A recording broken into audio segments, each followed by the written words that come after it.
Here we are back at DHS addressing female hormones. And as I said before, I'm either going to get this lecture right or I'm going to go out of here in a body bag with the female patients. DHS, my next lecture will be How Your Job is Killing You. Watch for that, March 2nd of next year. Dr. Tent's next lecture, Where Have We Been? Listen, folks, you've seen the Ultimate Malai lecture, you've seen the Energy lecture. Buckle up, pop your popcorn. This lecture is going to rock your foundation and take you on a roller coaster ride you are not soon to forget. You do not want to miss this one on December 1st. Jeff's lecture, Putting It All Together. He's going to be doing that lecture February 2nd of next year. Look for that. It'll be a great lecture. A platform announcement. We now are using DoxyMe. It's easier for the patients. It's easier for the office. This is how we do our virtual appointments at the office. Follow us or like us on Facebook. Subscribe to us on YouTube. Watch our protocols on YouTube, Facebook. And follow us on Rumble. The autoimmune lecture has been scrubbed from YouTube and now can be found on Rumble. Also, the Where Are We Now lecture can also be found on Rumble. So go to Rumble to find those two lectures that have been scrubbed. Connect with us. Find us on Instagram, YouTube, Facebook, and I think now we're on some other sites besides Rumble. Tell us your story. When you're in the office, if you have a success story, tell the story. Let's put it on camera. Let's get it out there. It helps people around the world to learn what we can do at DHS, give them a different perspective of how we do things. Do things make sense lately? I don't know. I was reading an article and I found this, the pandemic-ready skyscraper. 310 luxury residences, 219 hotel rooms, 10 floors of medical facilities featuring bacteria-killing robots, touchless technology, and a modern air purification system. I don't know. Sounds to me like we're getting ready for something, maybe another pandemic. Does this make sense to you? Periods are sexist. So I looked it up. What's the definition of sexist?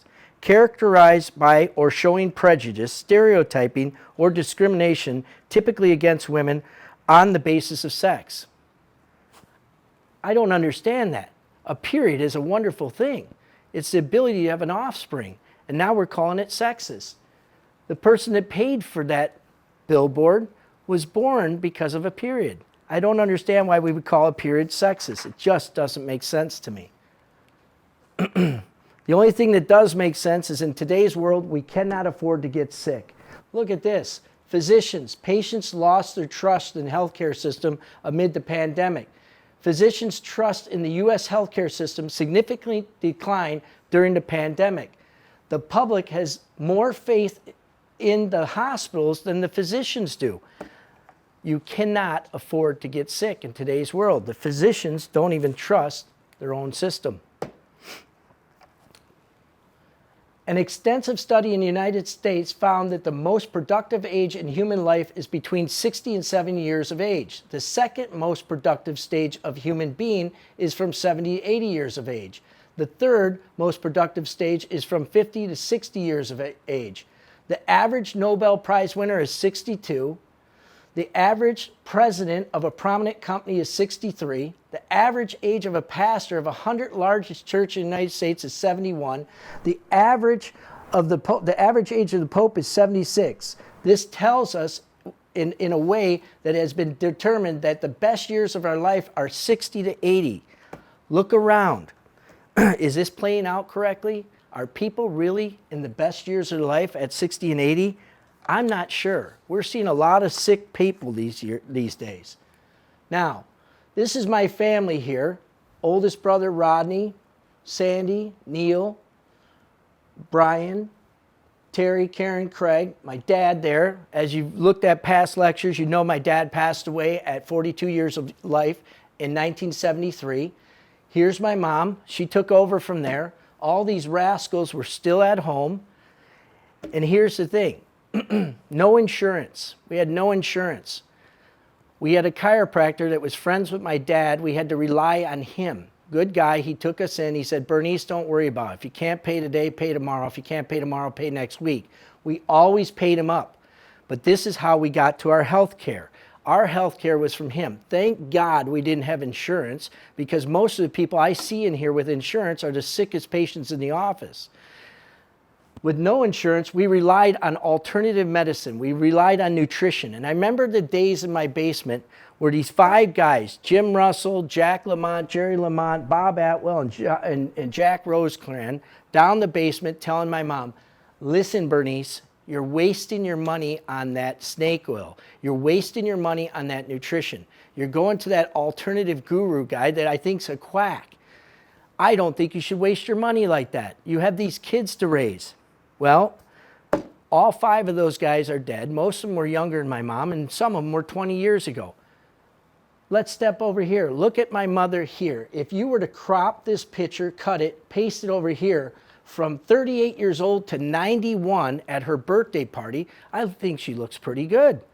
Maybe I would take more of those pills. That's why we say around DHS, take your pills. Remember, take your pills. Look at my mother at 91 next to my 2 daughters. My oldest daughter, Shelby, the next oldest, Alexis. Look at the complexion in their faces. Look at the color in their faces. Look at how healthy at 90. Most people at 91 are slobbering on their chin. I think it's a good idea to take the pills. Here's more of my kids. Look at them. They're not sissies. We say, Dr. Tent says the girls today are the warriors. Look at my daughter holding the AR-15. She's confident, even has her finger off the trigger properly like you should. This is them, healthy. You don't see the acne on the face. You don't see any weight. You see them healthy, having a good time. When you have healthy kids that take nutrition, you have kids that study on their own. You don't have to ask them to study. They're upstairs studying. They don't get in trouble. You're not spending money on the juvie homes or anything like that. They're wonderful kids. If you do the nutrition, I used to put iodine flaxseed in their bottles. I used to put the powdered nutrients that we had in their bottle, and this is what you get. It's been effortless to raise my kids with nutrition. Let's hear the story of somebody that had a success story with some of the nutrition we use. I've often said, if you can fix hormones, you'll be a home run with a lot of women. They're very difficult, very hard. You can get yourself in trouble if you don't know what you're doing. But if you get it right, this is the results that you'll get. Tell them about the hormones, what we did. Well, I was taking bioidentical hormones from a medical nurse practitioner, and my estrogen level got really high, and I gained a ton of weight, and then my thyroid kind of crashed, and I was just overweight, couldn't sleep, crying all the time, and in a fog, like really,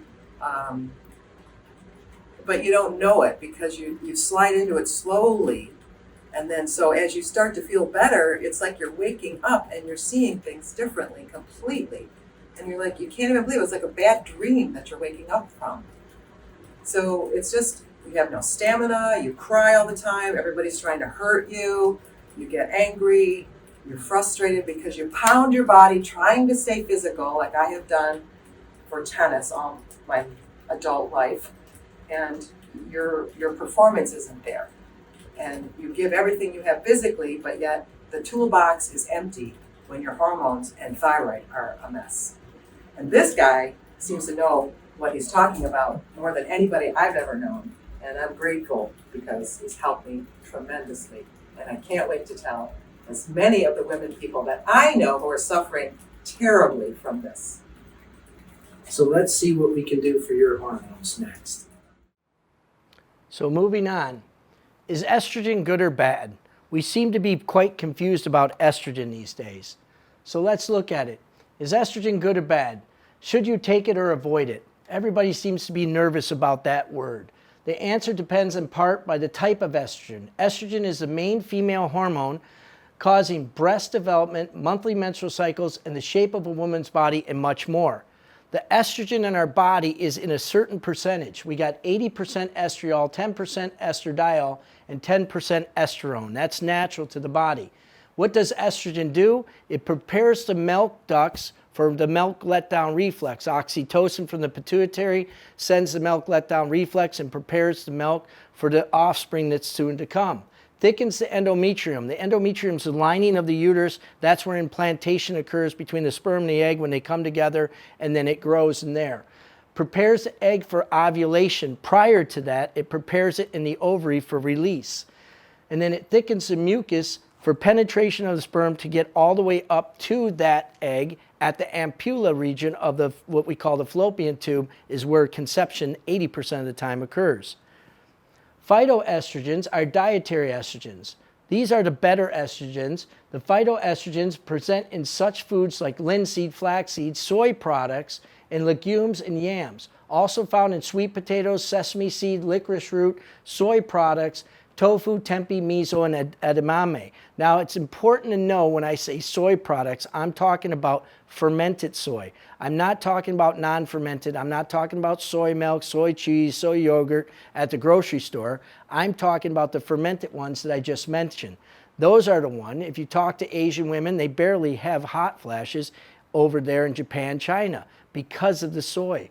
Let's look at it. Phytoestrogens play a protective role in our bodies, and in 2009 study in the Journal of American Medical Association confirms that among women with breast cancer, soy food consumption was significantly associated with a decreased risk and reoccurrence.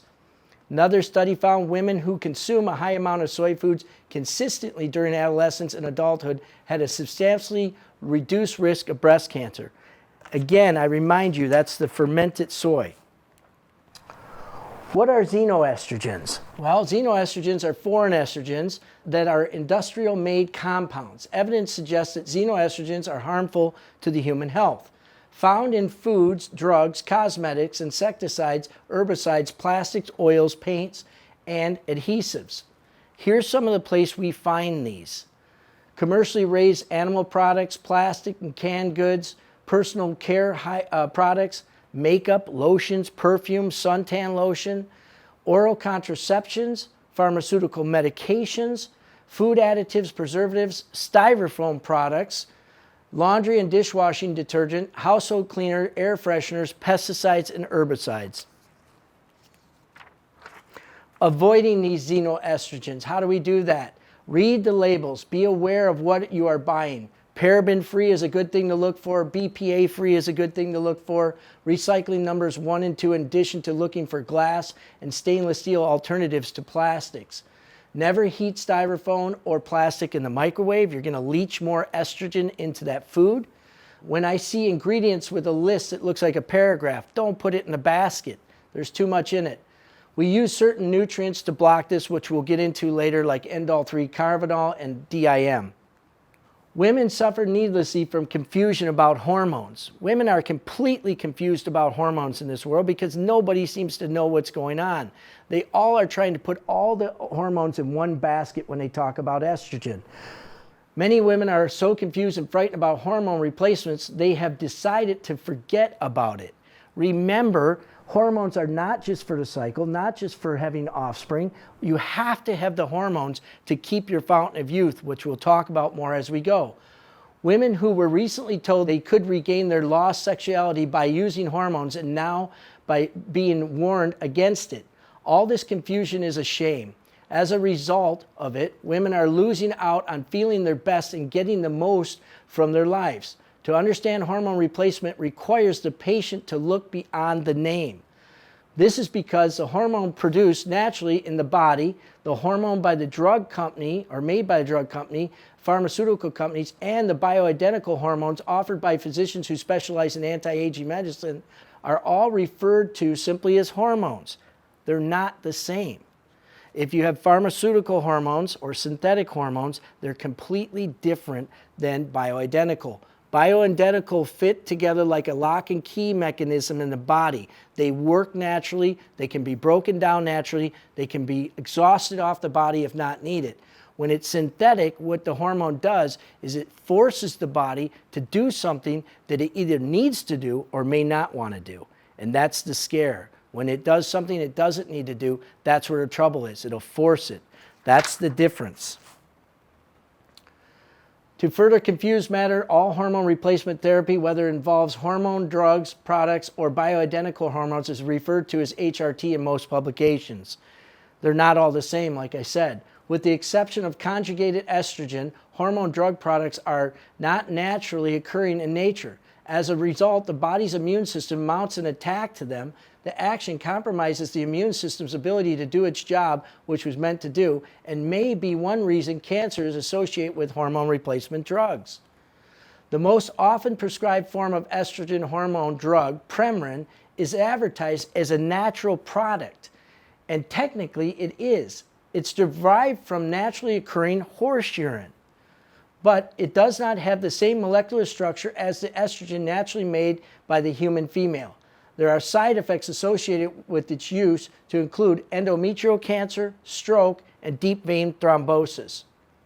Progestin are not progesterone. No matter what the pharmaceutical brochure says, they are synthetic replicas of progesterone with low compatibility in the human body. They're not the same. Bioidentical is identical to the hormones in the body. Synthetic is not.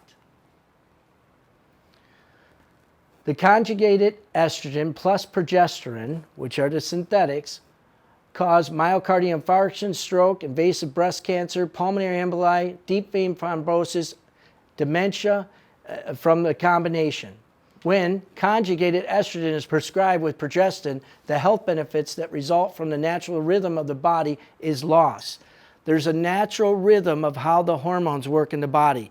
Remember that, because later on I'm going to talk to you about how you have to play that rhythm in the body to get the hormone balance correct. Following the one-size-fits-all approach of hormone drug therapy, methyltestosterone is included in the same pill as conjugated estrogen. There is no way to adjust the dose to match it to be individual needs to a woman. You can't put it all in one. You have to put it where it's needed in that rhythm, which I'll explain later. Acne, high blood pressure, excessive and coarse facial hair, body hair, deepening voice, polycystic ovarian, weight gain, and unstable blood sugars can occur from this. Natural hormone therapy, which should be designated as NHRT, is how it should be written. Do not have the exact same molecular structure as the hormones made by the body. The synthetics. Phytoestrogens are hormones naturally found in plants and fall into this category. Now, when I talk about the phytoestrogens, there's the phytoestrogens that block the receptors of estrogen, and then there's other phytoestrogens which are heavier that don't. Remember, that's the non-fermented ones. Take back. Technology and the advancement of modern medicine has never been greater. Nevertheless, people are getting fatter and sicker than ever before, with growing rates of diabetes, obesity, cancer, sterility among men, women, and children. Xenoestrogens mimic the effects of true estrogen and interact with cellular receptor sites. This process contributes to estrogen excess and blocks the effects of true estrogen.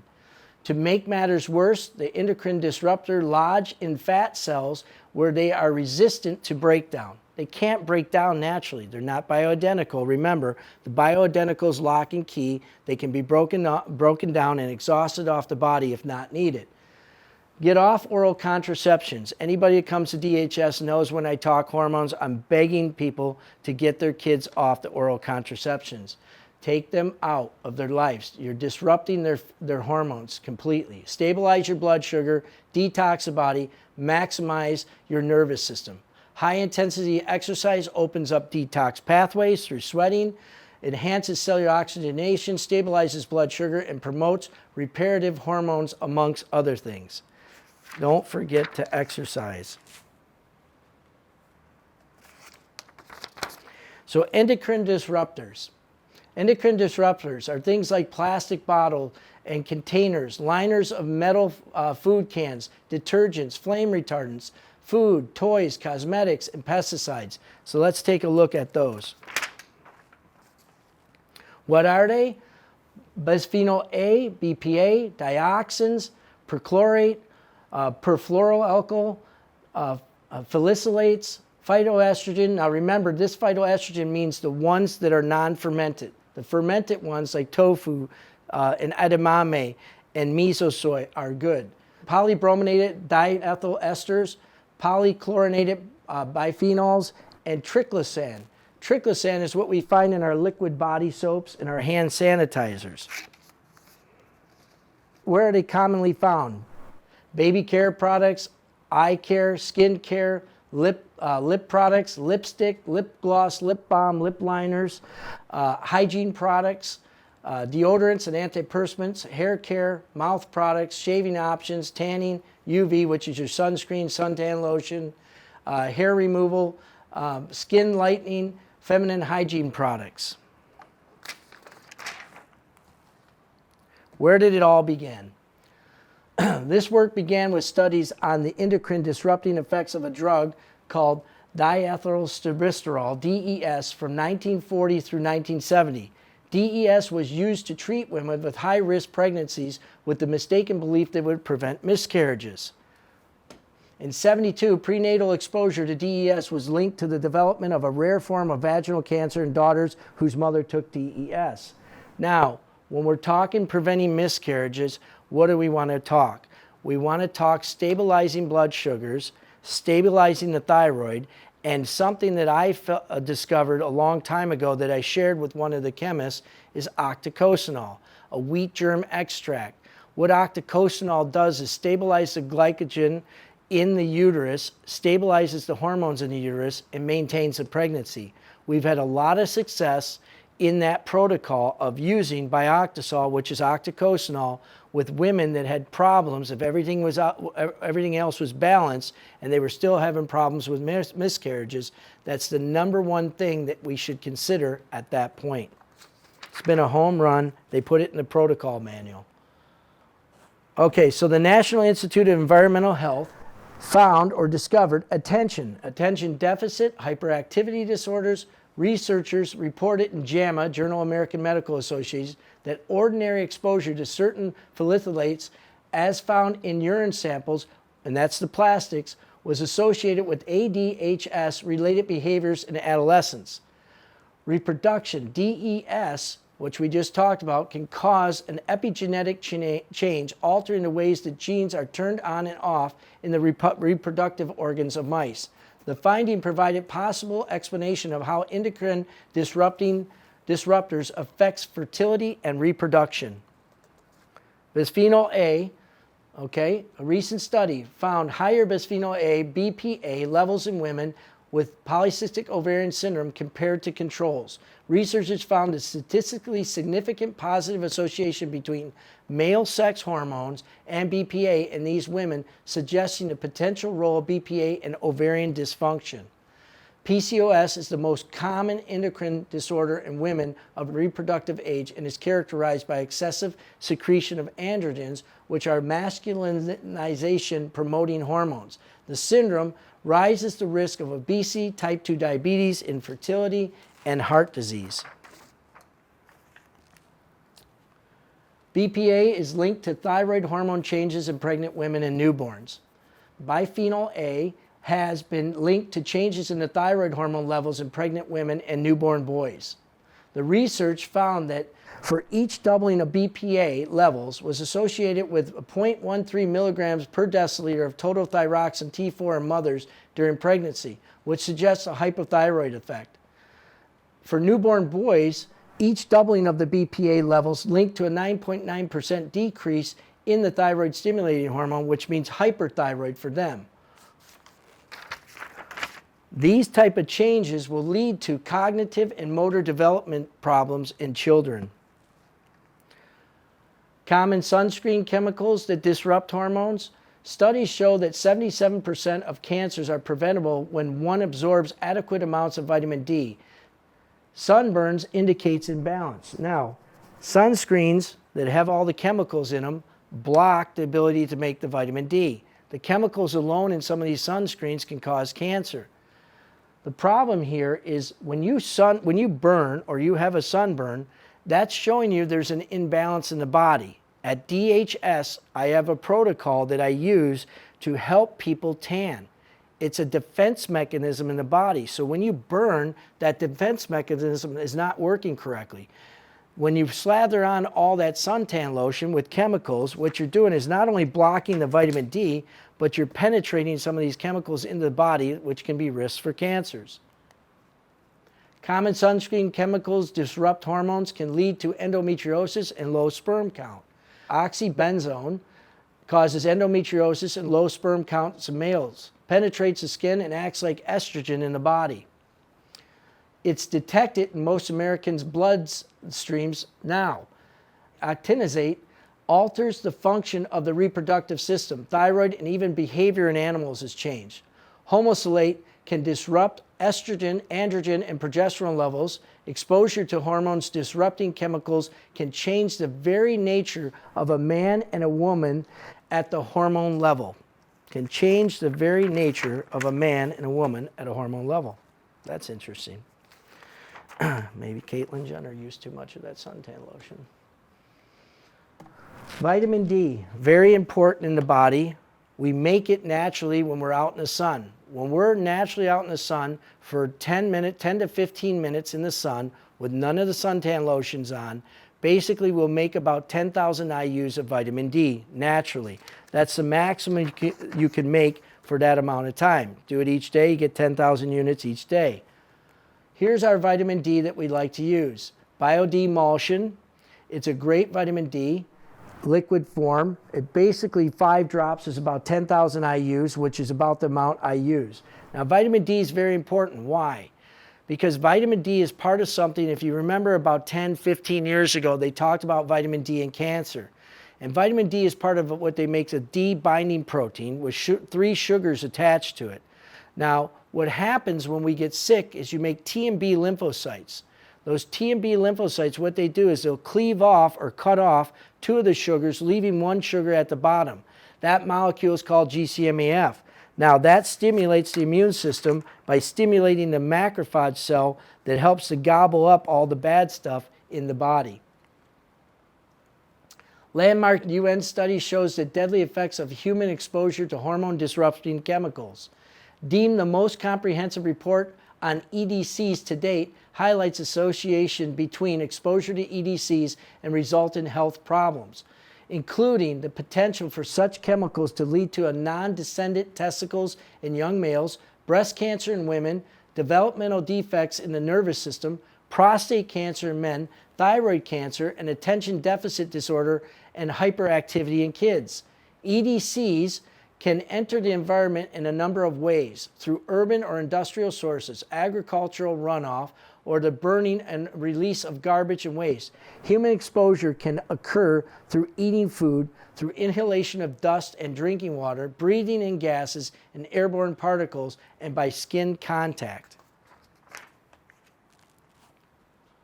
Remember these days? Cookware, chemicals disrupt hormones.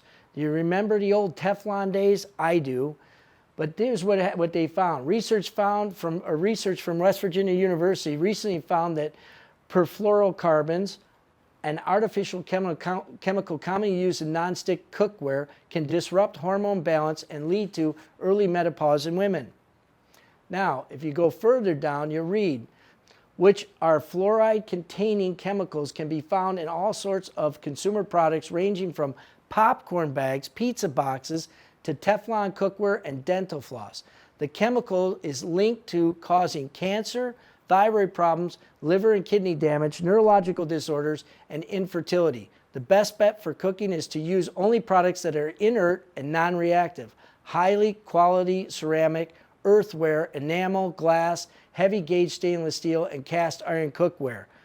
With the cast iron, you have to be careful because cast iron will increase your iron levels. So if you have high iron levels or hemochromatosis, you got to be extremely careful with the cast irons. You will raise your iron levels with that.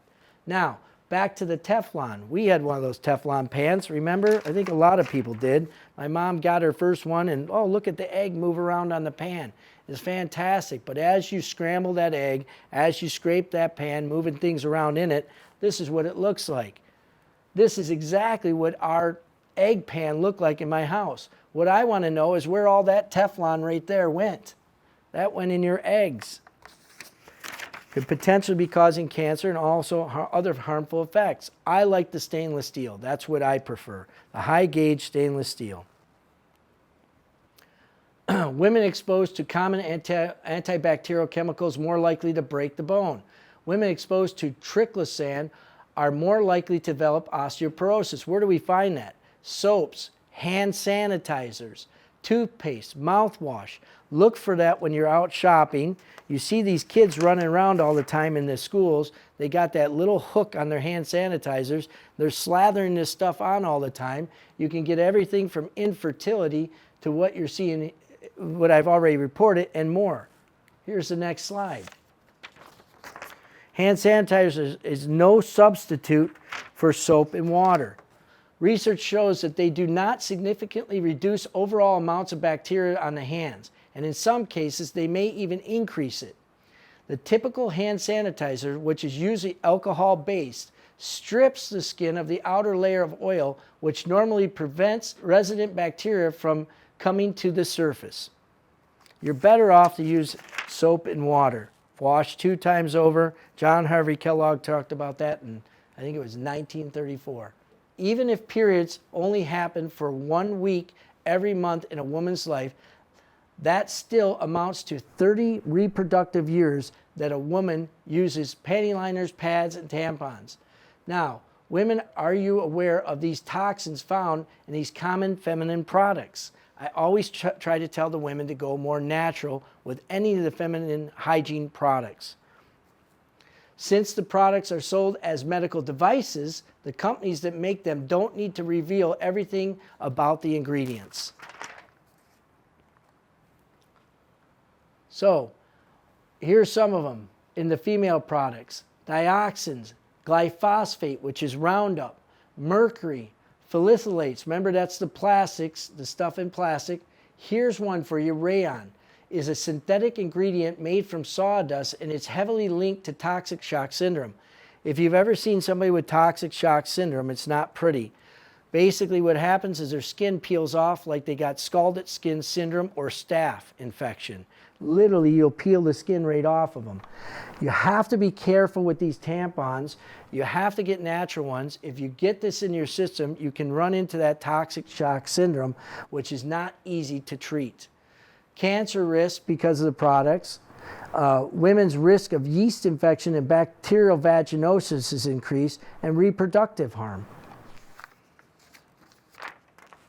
The glyphosates, or what we know as Roundup, disrupts uterine development in female rats with just 7 days of exposure. 7 days of exposure, it's already disrupting the uterine.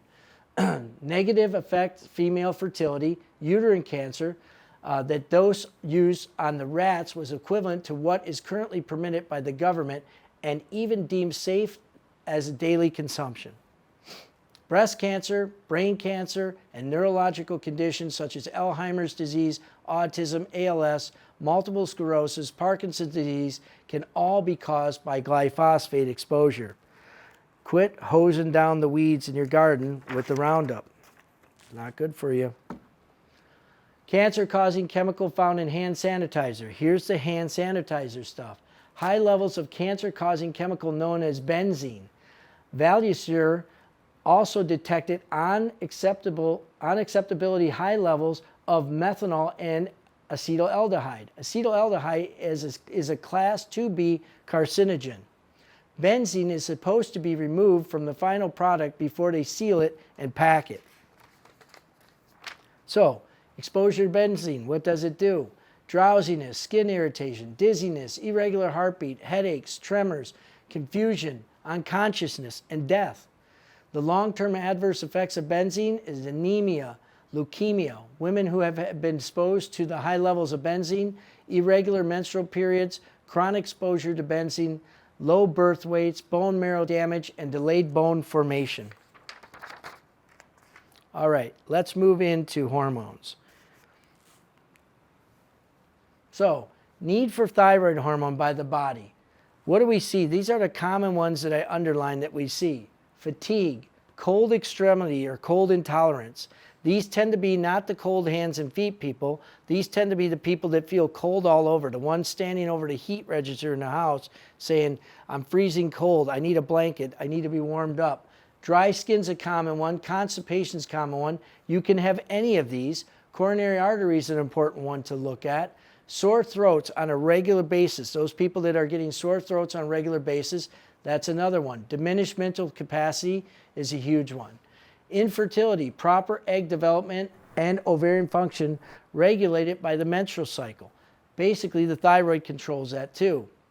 Anger before cycles, no one can stand to be around me, is what one patient said.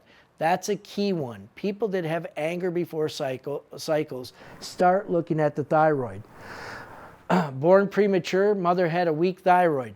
These premature kids, if you check the mother, you'll find a weak thyroid all the time. A past office girl of mine had her baby was premature born. I said, you have a thyroid problem. She wasn't sure of it. We checked it on blood, and sure enough, her TSH levels were off the charts. Seizure, responsible for proper development and maintenance of the nervous system. So these are all the things that can occur with a thyroid hormone need. So here's how the thyroid works. The pituitary in the brain sends down TSH, which is thyroid stimulating hormone, to the thyroid. The thyroid at that point makes T4. T4 now goes out into the peripheral body at the cellular level and is converted from T4 to T3, and then that has the effect on the body. T3 is the most active thyroid hormone in the body. Now, when people take levothyroxine or Synthroid or other synthetic medications for the thyroid, typically these two are dumping lots of T4 into the body. Now, if they have a conversion problem, which a lot of people do, if they can't convert that T4 to T3, and it's very hard to find that on blood work because it's at the cellular level, if they're not converting, what happens here is on blood work, they will look normal, their TSH will be down to normal, but they will tell you, doctor, my TSH may be normal, but I feel like crap. I still have the dry skin, I still have the hair falling out, I still have the constipation, I still have the swollen eyes and water retention in the face the next morning, and I'm fatigued. My moods are up and down. I can't get out of bed in the morning. So you may see a normal TSH from dumping in T4 with the negative reflex loop back to the pituitary, but you're not getting the T3. If you're not getting the T3, you don't have that active hormone in the body, you don't have it functioning at the cellular level, you still have all the symptoms, even though the blood work looks perfect. Now, what can block T4 to T3 conversion? Beta blockers, estrogen, lithium, shortness of breath and wheezing, birth control pills, iodinated contrast agents, phenotone, aging, alcohol, mercury, radiation, fluoride, pesticides, lead, hormone imbalance, alpha-lipoic acid, diabetes, stress, and surgery. Radiation is a big one. I had a patient years ago. He had leukemia. We treated him. He was treated by another doctor for 30 years, doing very good, both medical and alternative. He came in and said, now they want to radiate my thyroid as a precautionary measure, just precautionary measure. And I said to him, I said, don't do that. Radiation will reactivate the virus that caused the leukemia in the first place. He said, Doc, it's U of M, I'm sure they know what they're doing, what have you. He had that radiation treatment. I said, if you get that radiation treatment, don't come in the office because you can't even hold a baby. It's such a strong radiation treatment. He had that radiation treatment, and 30 days later, we lost him. He was gone. His daughter, his mom still come to DHS as patients, and they say to me every third time they're in here, I wish we would have told them to listen to you. Now, inhibitors of thyroid function. Fluoride is a big inhibitor. We find that in water, city water, chloride and fluoride, city water, halogen metals, shut off the thyroid. Cauliflower, raw form is worse. Kale, walnuts, Brussels sprouts, radiation, there's that radiation again. Viral conditions with my daughter who was born without a thyroid. Anytime she's sick with a virus, we know right away her TSH spikes through the roof. Pregnancy, this is a big one. I tell all mothers out there, pregnant mothers, please check your thyroid every month. Have your thyroid tested each month. It's unbelievable how many pregnant mothers go into a hypothyroid state. So check it monthly, tell the doctor, just please check it. You'll be surprised what you see. Cabbage, mustard greens, turnips. Soy will short circuit the thyroid if it's the non-fermented. Medications, chemotherapy is another big one. We see all the time the cancer patients that have chemo. They'll come in and right away their TSH is off the charts, their T4 is down. That'll affect the thyroid too. Millet, puberty, and it didn't get on there, Lauren, but what else? Gluten. Gluten is another huge inhibitor of the thyroid. I have a sister-in-law that if she touches gluten, she can't function for a day. Shuts down her thyroid. Now, balancing thyroid and pituitary function. Now we get into some of the nitty-gritty of blood typing and what we use. This one here, I would never use it for a blood type A, B, or A. If you use it for a blood type A, Medistim, which is a converter of T4 to T3, what's going to happen is they're going to come in and say, I feel like I've been drinking coffee every day. I'm wired up. I don't like how I feel. I'm getting edgy. I'm getting angry. Take me off of it. This is a home run for your blood type Bs, your blood type Os. Complete home run. Now, Iodoral is one of my favorite iodines that I use. Liquid iodine, if it tests, we'll use that. A lot of times I use it with upper respiratory infections too. Thyrostim, I use it to push the thyroid. We have a pituitary condition and a thyroid condition going on. And usually we'll see that at times. GTA is an absolute home run for the high TSH people where you want to bring down the TSH and stabilize the TSH. I use this one for the T4. If I'm looking to bring up the T4 on blood work, I'll use Iodoral or sometimes liquid iodine. Now, cytosine PT-HBT, if you have somebody that has a low TSH, and there's a couple reasons why TSH goes low. It can be a hypopituitary, but many times if you have that super low TSH, 0.01, 0.02, but you have a normal to low T4, you have a person that has a potential heavy metal problem. You don't have a person that has a hypopituitary. In other cases where you see the TSH at like 1.2, 1.0, if the symptoms follow that they're feeling fine, no condition, leave it alone. Some people function at a TSH of 1 better than 1.8 or 2.1. But you have to use the symptoms too. So if you have somebody that has a TSH that's real low and they're thirsty all the time, can't quench their thirst, they have low libido, they have band-like headaches, and they're moody up and down like a roller coaster, then you're going to want to go to the PT-HBT and put them on it about 4 a day. Now, I will tell you, the blood type Os do absolutely fantastic with the pituitary, because you have to remember something. If somebody's on thyroid medication, there's a negative reflex loop that goes back to the pituitary and shuts it down. So naturally what happens is they become moody on thyroid meds, they become thirsty, and they can get headaches. It's a good idea to put in about 2 or 3 of these if they're on levothyroxine or Synthroid to balance out their pituitary. Other thing is, one of the biggest things with this here is the type O people, whether on medication or not, the super cold hands and feet. They get in bed, they touch your side, and you jump out because they're like an ice cube. This is a home run to warm up their hands in about 3 to 5 days. Those are home run therapies. The adrenal gland. It sits on the posterior medial side of the kidney. What it does is it's our stress gland. If you ever remember the old backup lighting system for when the power went out, those boxes with the 2 lights on them in the building, when the power would go out, they would kick on, and they were a safety mechanism so you could get out of the building. That's your adrenal gland. When you're under fear, anticipation, anxiety, physical or emotional stress, your adrenal gland secretes 38 different hormones in a matter of a second or a minute to get you out of that stressful situation. If it occurs for a long period of time, you short circuit the adrenal gland, and now you start to get the symptomatology of the adrenal gland, which we'll see here in a minute. Main symptoms, 1 to 4 p.m., fatigue. By 4 o'clock, you're sitting there feeling like, I'd like to quit my job. I'm so tired. I'd like to go home. Why is 6 o'clock not here yet? Crave salts, yawn all day long. The guy that's doing this, at 12 noon, because he's still yawning. Now that can be sleep, but not most of the time. It's adrenal fatigue. Slow recovery to illness, that's a huge one. Can't hold an adjustment. The people that come in, not of the neck, because if they can't hold in the neck adjustment or they're constantly in pain there, you got to check the thyroid. The mid-back, if they're constantly like, I want an adjustment, I want an adjustment, I want an adjustment, you need to check the adrenals. Feeling overwhelmed, autoimmune conditions, wired and tired. That's another one. The person that's tired during the day at their job and then goes home at night and 5 o'clock, then they want to stay up to 2 in the morning.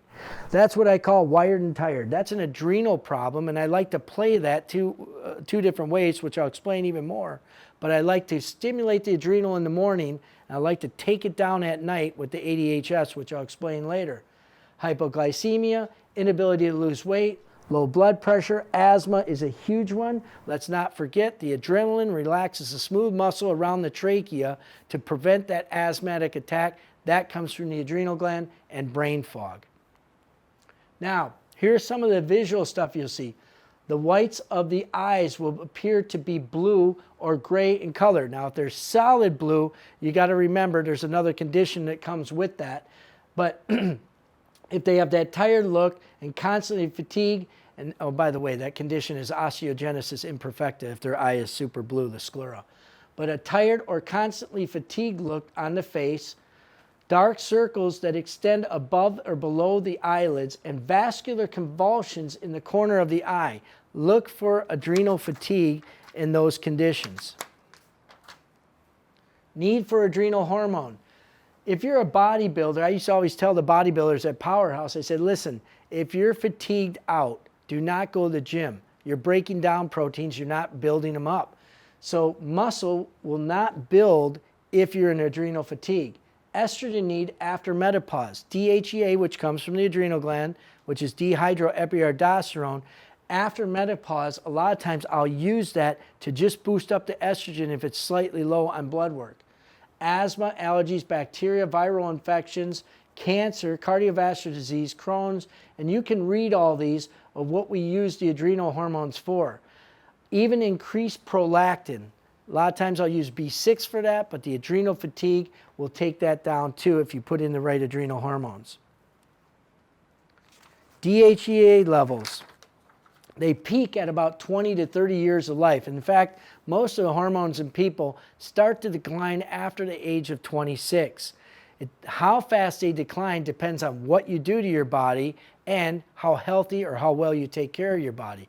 You have a hysterectomy, they're going to drop faster, which we'll talk about in a moment. Now, patients with low DHEA levels often suffer from chronic sicknesses, headaches with allergy season, asthma. The Baltimore longitudinal study found that men that have higher levels of DHEA-S have longevity to their life. With patients with autoimmune conditions, also check DHEA levels. Metastatic cancer patients typically have low DHEA levels, and increased DHEA levels also helps patients tolerate chemotherapy treatments with less adverse effects. So with the chemo patients, look for those levels of DHEAS. Now, here's the adrenal supports, and I'm going to play it by blood type like I always do. This one is good for every blood type. This is the one that stops the cortisol in the body. This is the one, when you have high cortisols, you affect sugars, and yes, you can gain weight because of that too. But this relaxes the adrenal glands. I like to use this on all blood types when they're wired up, usually in the evening. Sometimes I'll use it earlier during the day. So it works for all the blood types. This one here is an absolute home run for the blood type A's out there. When they have that afternoon fatigue, run down feeling, fall asleep in the recliner, everybody on Thanksgiving, even if they didn't eat turkey, want them to fall asleep in the recliner, this is the one for blood type A's, okay? This one here, DHEA, it's a home run for those women that have slightly low estrogen levels and poor libido. This is a home run for the blood type B's, the blood type A's, the blood type ABs that have libido trouble, right here. Now, the blood type O's, rhodiola ginseng is fantastic. Now, that seems strange. The blood type O gets super stressed out. They push past dopamine. They make catecholamines, norepinephrine, epinephrine. They're wired up. It takes O's a long time to get wired, but when they do, look out. It's a breakdown. This prevents the breakdown. When those blood type O's are super wired up, I would use the adrenal desiccated and the rhodiola ginseng. You'll put a smile on their face very quick. Now, Drenamin, this is a home run for your blood type A, Bs, and Bs. I like this one. B6, B1, the people that tend to have that blubbery fat, a little heavier, too much estrogen, I'm going with this one also with one of the other ones. The simple adrenal I use on blood type Bs. It seems to work quite well for them. That's how you play those with your blood type or based on blood type. And the more I do with blood type, the more I believe that it's definitely what we should be doing. Need for progesterone hormone. This is a big one. Progesterone is huge. I use a lot of it. It's great for endometriosis. It's great for PMS, water retention. Here's a home run, the depression. I can't tell you, we had one in today. I can't tell you how many people are playing the Paxil or the Wellbutrin and this other stuff, poisoning an enzyme between the two receptors in the brain, because that's how medication works. Medication works one of two ways. It either poisons an enzyme or blocks a receptor. Now, with Paxil and Wellbutrin, they poison the enzyme in the brain between the synaptic gap, so it maintains the serotonin at the postsynaptic region, which hyperstimulates that postsynaptic neuron. We'd all be happy if we took that. The problem is, the longer you take that stuff, what happens is the serotonin wears out in the body, and now you actually become more depressed than you were before taking it. This one is missed a lot. A lot of females will come in and they have a crying spell, they have a bad period, and everybody throws them on the antidepressants, correct? What I see is look for the progesterone. When it's low, you put them on that progesterone, it'll snap them out of that depression, and you can't believe the difference they'll have. They don't need the Paxil, they need a hormone balance. Sometimes thyroid too. Now, osteoporosis is another home run. That football player that got the bug from the gas pump, you guys remember that one? His mom's a patient of mine, I can't say any names. She had this. Her MD said, you cannot get rid of osteoporosis. And he used to put little smiley faces with the, but not smiley, they were upside down frown smile on the blood work when it would come in as I began to treat her. Now, what I found out is most people miss this one. Progesterone is a huge one for osteoporosis. If you're not looking for progesterone deficiency with osteoporosis, you're missing the boat. The other one is thyroid. And people say, thyroid? What's thyroid have to do with bone? T5 hormone from the thyroid makes calcitonin. Last time I checked, that drives calcium into the bone. You have to look at the thyroid. You have to look at the progesterone if you're dealing with osteoporosis. There's not one peer-reviewed literature out there that will say calcium by itself gets rid of osteoporosis. So we played her hydrochloric acid, we fixed her progesterone deficiency, we tapped her thyroid, and guess what? The T and Z scores both soared on her bone scan. Fibrocystic breast is common when you're low on this. High blood sugars, you got to look for that one if you're struggling with your blood sugars. Mood swings, necessary for the survival of the fetus. Let's not forget something. The little ovary releases the egg. After it releases the egg, there's something called the corpus luteum that produces the progesterone. Small little dot on the ovary. If there's endometrium on the ovary, if there's a cyst on the ovary, that can get interrupted. If that gets interrupted, you're going to have something called a spontaneous abortion. Miscarriage, right? So I like to play the progesterone with pregnancy because you're supposed to go up to 350 milligrams per deciliter each day while you're pregnant. So I play the progesterone, the Bioidentical, very safe to do up to the 8th month to help maintain the pregnancy along with the octocosanol. Heavy flows with cycles, this is a home run. I find women with the heavy flows, clotted flows, this is a home run. There are progesterone receptors throughout the body, bone, heart, liver, brain, and other organs. Research has found that progesterone receptors in cells specifically designated for bone growth. Progesterone can counteract the excess estrogen stimulation that occurs in the body. That's a huge one. Don't forget that. Progesterone Bioidentical, that we use can counteract estrogen in the body.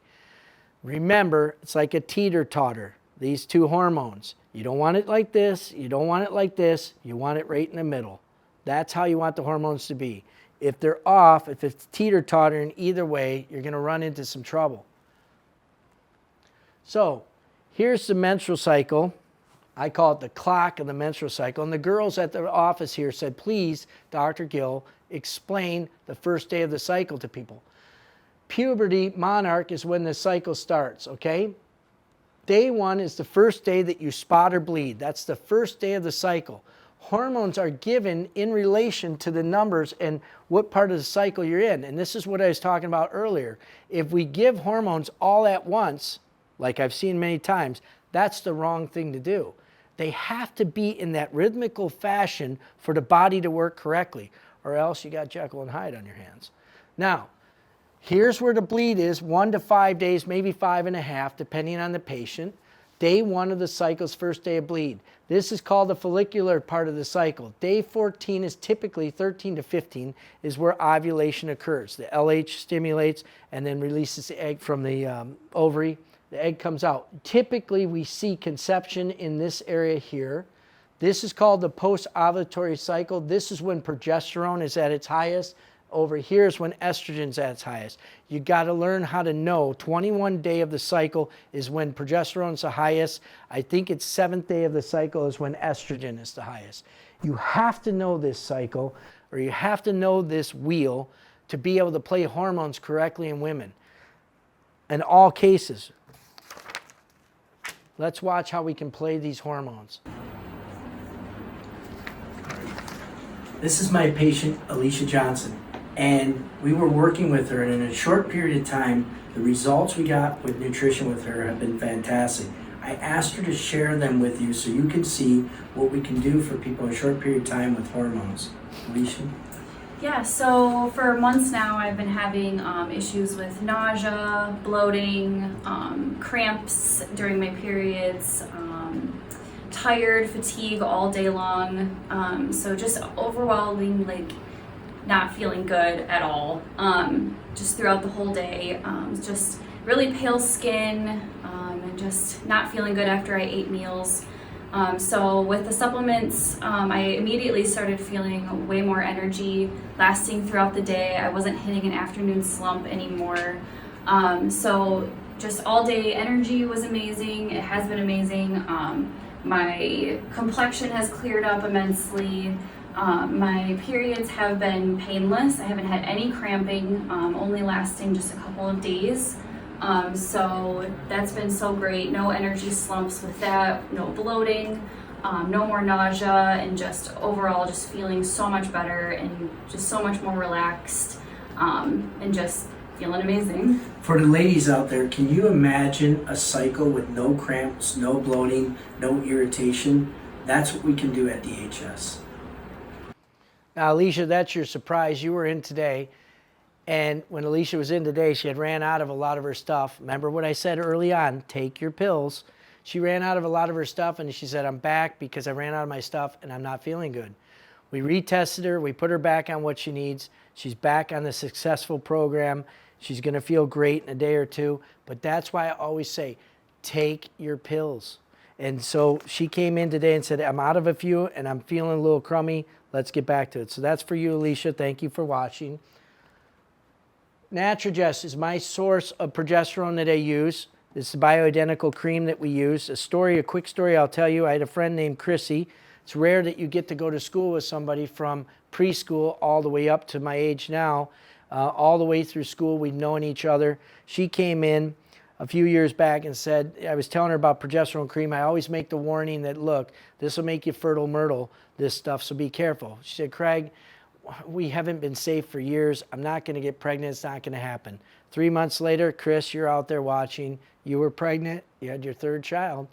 That was fantastic. What a great kid. She took the nutrition for during her pregnancy, and the child came out perfect. Fantastic story. Here's the breast health stuff I like to use for the breast. Basically, Iodoral gets rid of the breast pain, those people that have pain with during their cycle, breast pain. Simple Mammary gets rid of the lumps and bumps. This is a home run for taking estrogen down, which a lot of times will create the lumps and bumps. It'll create endometriosis. It'll create fibroids. This is a home run to get that estrogen out of the body, along with Kel-D-glucarate, Iodoral. These all work fantastic for that. I will test to determine which ones I use based on the patient and the condition.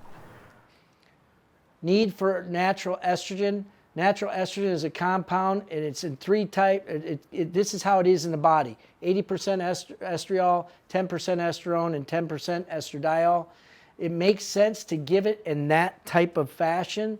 So conventional estrogens, Premarin, estrates, do not contain the 3 forms of estrogen. This does not mimic the body's own production of estrogen. It would make more sense to mimic the body's production and release of estrogen according to normal patterns. When it is determined estrogen is needed on blood work, estrogen should never be given without progesterone. Remember that teeter-totter thing. You should never give estrogen without giving progesterone. The other thing is on blood work. I will tell you it's rare that I even give bioidentical estrogen unless I see it on blood work. I'll go to DHEA first to stimulate a little bit, but I want to see it on blood work before I decide to give the bioidentical estrogens. Natural estrogen, menopause syndromes, improving skin tone. Boy, remember that lady, Jacqueline? She was low on estrogen. She came here as my patient, and I think it was everybody at the office here said, oh my goodness, Dr. Gill, that is one moody lady. And we found out her estrogen's low. If you've ever seen a female on low estrogen, 2 things happen. They get vaginal dryness and they get mean as a rattlesnake. And she was mean, her skin complexion was off. We put her on that bioidentical estrogen because she needed on blood work. What an amazing transformation. Her skin, texture, hair, everything changed, and she became a likable patient around DHS. Suppressing osteoporosis, memory loss, and mood swings, but it also causes things like fibroids, endometriosis, polycystic ovary, polycystic breasts, if you have too much estrogen in the system. Now, here's the ones I like to use. Remember the DHEA. If it's a slightly low estrogen, low libido, I'm using this. If I prove it on blood work, I'm using this over here that they need estrogen. This works fantastic. It's the 80-10-10 rule. That's how it's made. It's the only one that has that we have here.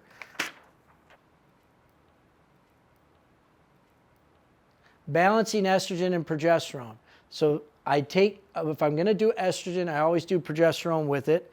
If they don't have an estrogen need, I will do progesterone a lot of times by itself. That is the one I will do by itself. But if you're going to use this, you got to use them together.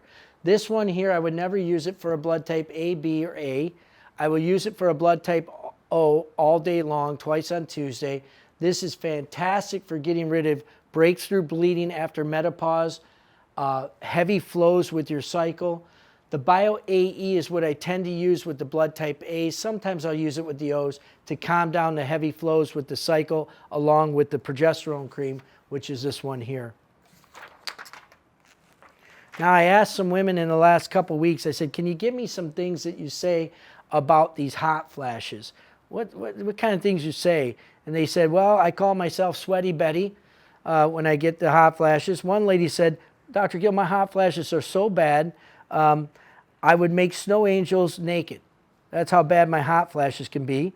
One lady said, when my hot flashes act up and my cycles are off, it's like a crime scene in my pants. I think women can understand what that means. I've heard that several times over. And one lady said, it's like making Vicky soup. I sweat so much at night. So one of my home runs for hot flashes is right here. It's a secret that I have that works great. Gaminol Forte and B12. It's my go-to first before I even check the progesterone, the estrogen, the testosterone. This has been a home run for most people. It relieves the hot flashes in 3 to 5 days, and they like how they feel on it.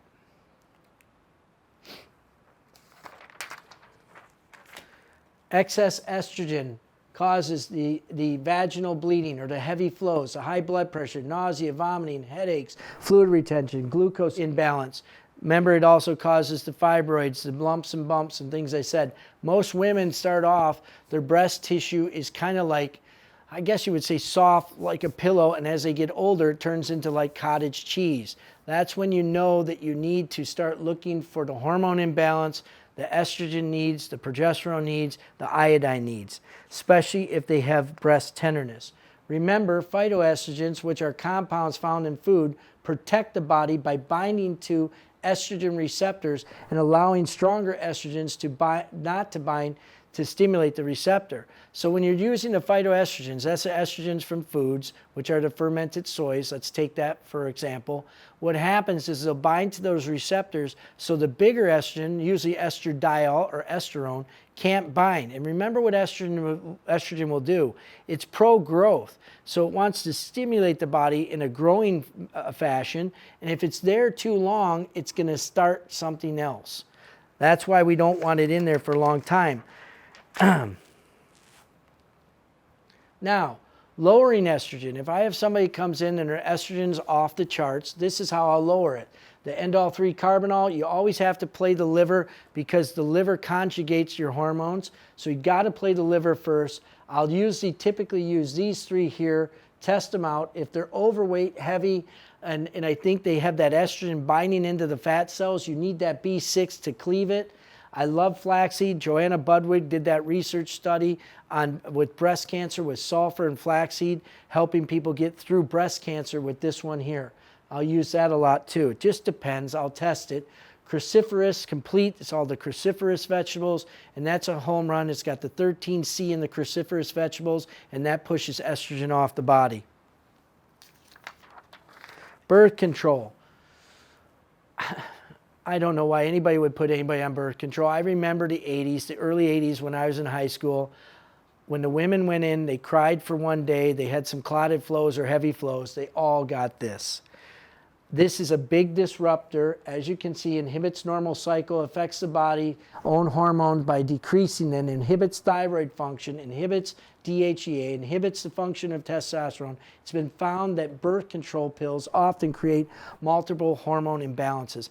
I would not ever give it to my children, no matter what. If you have that daughter that's rolling around with cramps, can't go to school, heavy flows, miserable, crying spells, mean as a rattlesnake, diarrhea, back pain, any of that with their hormones, send them to DHS, me, Dr. Tent, Dr. Jeff. We will put this together and get them feeling better. Now, switching gears a little bit, I want to talk about something for the men out there, because one of these days I'm going to talk for you men. 5 gallons of milk a week is what Pete, my patient Pete, you know who you are, I'm not going to say your last name. Pete was drinking 5 gallons of milk a week. I said, Pete, your prostate's going to be as big as a pineapple in no time, and you're running the risk of prostate cancer. Why? Johns Hopkins Hospital did the research on this, and you'll never find a prostate cancer patient that doesn't claim to you when you ask that they were a dairy fanatic. Ice cream and cheese, number 1 and 2, milk number 3. Johns Hopkins did the research on it and proved that milk is one of the number 1 causative factors of prostate cancer. 2.5 glasses of milk or 2 1/3 glasses of milk a day would increase your risk of prostate cancer by 34%. That's pretty high. Pete was drinking 5 gallons, still drinking 5 gallons of milk a week. And I said, Pete, eventually you're going to be in here talking to me about your prostate because it's going to be as big as a pineapple. Dairy's number 1. That's why you see no more milk mustache ads. There's class action lawsuits everywhere on the milk companies for saying that milk does the body good. Johns Hopkins did the research on that. You can look it up. Here's some of it. Dairy causes prostate cancer. This was in the meta-analysis of the American Journal of Clinical Nutrition. Men drinking more than 1 glass of milk per day had doubled their risk of fatal prostate cancer compared with men drinking less. Whole milk consumption also increases risk of prostate cancer reoccurrence in overweight and obese men, according to the 2018 study. Those who consume more than 4 servings of whole milk per week increase their risk of reoccurrence by 73%. That's high enough to stop, I think. Benefits of natural testosterone. Women too here. Improving osteoporosis, increasing well-being. Men jump on this one. improving libido. Now let me tell you something. Here's an important thing that you need to know. I tell all men, before you jack yourself up on testosterone, please test your aromatizing pathway. See if you have it. If your estrogen is high in your body and your testosterone is low, you have an active aromatizing pathway. You keep pounding in that testosterone to be He-Man, what's going to happen is your prostate's going to blow. You're going to end up with prostate cancer. Check your aromatizing pathway. Check that before you start jumping on that testosterone, or you might find yourself in trouble. That's a huge one for men. Increase muscle mass, decrease anger. Men that have good testosterone levels shake hands and say hello to everybody. Decrease irritability, decrease nervousness, decrease tiredness. Prevent and treat coronary artery. That's a big one. Look for that in the men. Improve and treat autoimmune disease. Maintain and lowering blood sugars. Here's a big one. For those people that you're frustrated with their blood sugar and you can't lower it, start looking for the DHEA and the testosterone. You may find your answer to why their blood sugars aren't coming down. Testosterone is a major regulator of sugar, fat, and protein. Before dosing, always check for active aromatizing pathway, as I said. Columbia University College of Physicians and Surgeons found that with those with low concentration of testosterone in the blood were more likely to have atherosclerosis documented on angiography. So here's what I like to do. Unlock your aromatizing pathway, both men and women. If you're converting testosterone to estrogen, this is what you want to use. Proteolytic enzyme and tenzyme. This was a big cancer one that a doctor that we knew who passed away used to use in his clinic. Chrysin, turmeric, apple cider vinegar, cruciferous complete, omega-3, EPA, DHA, and C complete, which is your vitamin C. Those all block the aromatizing pathway. I usually test for which one. The two I'm going to pick the most is probably going to be in tenzyme and the chrysin. For no reason. I still test them all to determine which one is needed in the patient.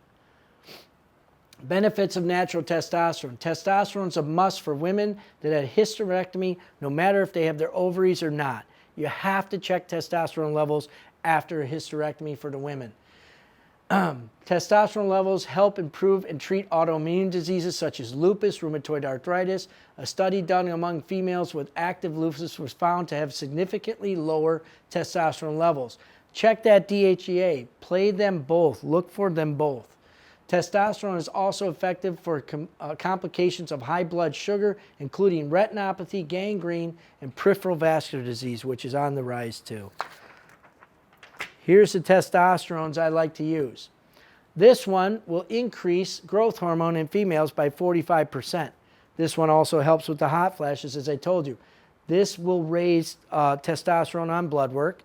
I'm working on the other two to get reports on those, but they work fantastic. I've had great results with this with the females and even better results with this with the females that need it to testosterone.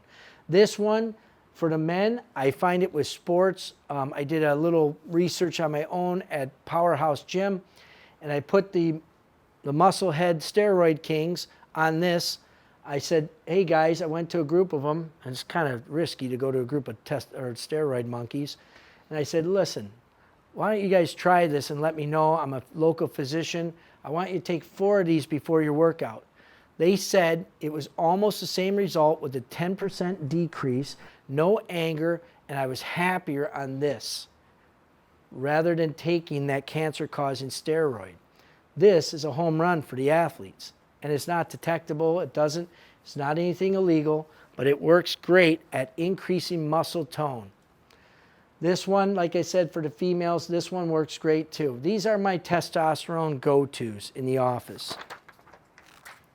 So benefits of human growth hormone. The beneficial effects of using physiological doses of human growth hormone include improving and perhaps reversing many of the following signs of aging: thinning hair, wrinkled skin, loss of muscle tone, low resistance to stress and depression, low resistance to infection, poor healing of wounds, and varicose veins. On that Gaminol Forte, I had a group of flight attendants that was taking that Gaminol Forte, not because they all came in, because one came in, she started taking it, and the others accused her of using some new type of cosmetics or getting Botox. She was taking Gaminol Forte. It tightens up the muscle tone. Her complexion looked better. So I'm telling you, that works. It will increase your growth hormone, but it will also tighten up the muscles. Human growth hormone has also been shown to improve the following conditions: cardiac disease, fatigue, osteoporosis, and perhaps cancer. Benefits of pregnenolone. The benefits of physiologic dose of pregnenolone include treatment of the following condition: arthritis, depression, fatigue states, memory loss, and moodiness. Yeah, I was out on the golf course with my friend, and his future wife, his fiance, she said to me, she said, "Do you sweat on the top of your head?" I said, "Yes." She said, "You know what I do?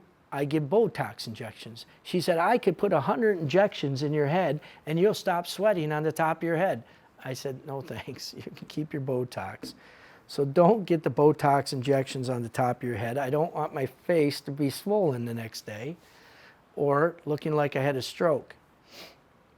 Repairing your cervix. This is a big one. Repairing your cervix. This is a big one. 80% of all STDs come from college campuses. That's where 80% of them are at. Human papillomavirus, herpes, gonorrhea, syphilis, whatever. You have to protect the cervix in today's world. This is how you protect the cervix in today's world. Turmeric has been found to reverse HPV. Do the research, go look it up, it's out there. Folate 5 Plus is the methylated form of B12 and folic acid. You have to put this one in. These two are a home run together. I like to use this one in a douche fashion. Now that can be a headache. I don't like talking about that one. But the way I do it is I tell them, take the tampon, stick it in the liquid iodine, insert it up there 3 times a week for 3 weeks for an hour, elevate the butt. This works wonderful, wonderful for helping that cervix. Trust me on that. Dismutase granules is another home run. It's your SOD, superoxide dismutase, and that is the way I would protect cervix and anybody that had any kind of virus that was attacking that cervix. Now, don't worry guys, I have something for you too. For the men out there, the Japanese study of FEX and citrus pectin for that stubborn PSA that won't come down, this is a home run in Japan. Now, I love the Prostapower. That works great for men. Waking up at night, peeing a lot at night, this is a home run. This is another one I use, and I probably should have put it on the cervix one, grapefruit seed extract. There's a lot of things that go through that prostate in a year's time, and I would put that in with it. I found this to do wonders for different STDs as well as prostate problems and cervix problems in the female. Back to growth hormone. Thinning hair, wrinkled skin, loss of muscle tone, low resistance to stress, depression, improved mineral density, low resistance to infection, poor wound healing, increased body fat, improved workouts with strength and stamina, increased skin thickness. This is important to know. It's been found that people with cancer have low growth hormone levels. Therefore, when looking for cancer prevention therapies, it is a good idea to evaluate growth hormone levels. It has been found in liver cancer, endometrial, uterine cancer, and colon cancer. One study on cancer patients showed growth hormone supplementation reversed body wasting and promoted the growth of lean tissue. There are no studies to indicate small physiological doses of human growth hormone promote cancer growth. Common sense would prohibit giving any human growth hormone if levels are found above physiological range. The combination of amino acids, arginine, lysine, glutamine, glycine, tryptophan, ornithine, and tyrosine will improve growth hormone levels. Gaminol Forte can raise, like I said earlier, hormone levels by 50% in some patients. It has been found that 8 out of 10 women given Gaminol Forte had growth hormone level rise by an average of 45%. So that Gaminol works well. Remember about hormones. Remember what I said, about 26 years of age, they start to decline. How you take care of yourself or what surgeries you have can make them decline faster. Here's your growth hormone, 10, 20, 30 years of age. Look at how it just drops out. Those older people that have that baggy skin that looks like paper mache, looks like if you just touch it, it's going to tear. I'm going to use things like sesame seed, Gaminol Forte, chlorophyll to thicken up that skin so it's not like paper mache.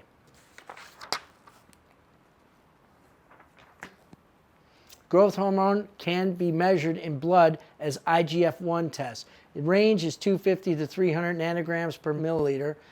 There has been concerns that growth hormone may stimulate some cancers by stimulating leukemia and lymphoma cells in culture. However, there are other studies show that growth hormone does not increase cancer risk and improves the function of the immune system. Therefore, it is prudent for cancer patients to discuss this with their physician and have the corresponding blood tests to see if they need it. That concludes my hormone seminar, but I want to say this. This is a friendly reminder. We are currently experiencing stock issues and delivery delays like most people in the United States are. Most time there are alternatives to a current product you are looking for. Please don't hesitate to call and ask an assistant for help. However, if there is no replacement, we kindly request your patience. We are doing everything possible to make sure Diverse Health family members has everything available as soon as it hits the building. We're running into problems because of the COVID with bottles and everything else, getting the stuff we need to get the product here. So we have a little bit of interruption here and there. Please bear with us. We're going to do everything we can to get that product to you as soon and as fast as we can. Thank you for shopping local. I want to do a shout out to Moe's on 10 in Novi. They're a great restaurant. They feed us well. They take care of us. They get us right in and out at lunchtime so we can get back to our patients and make sure we're getting them healthy. DHS has always been about supporting local. The products we carry, the companies we work with, Food Research, Biotics, Standard Process, MediHerbs, and yes, Zorax, Harry. We use all of them.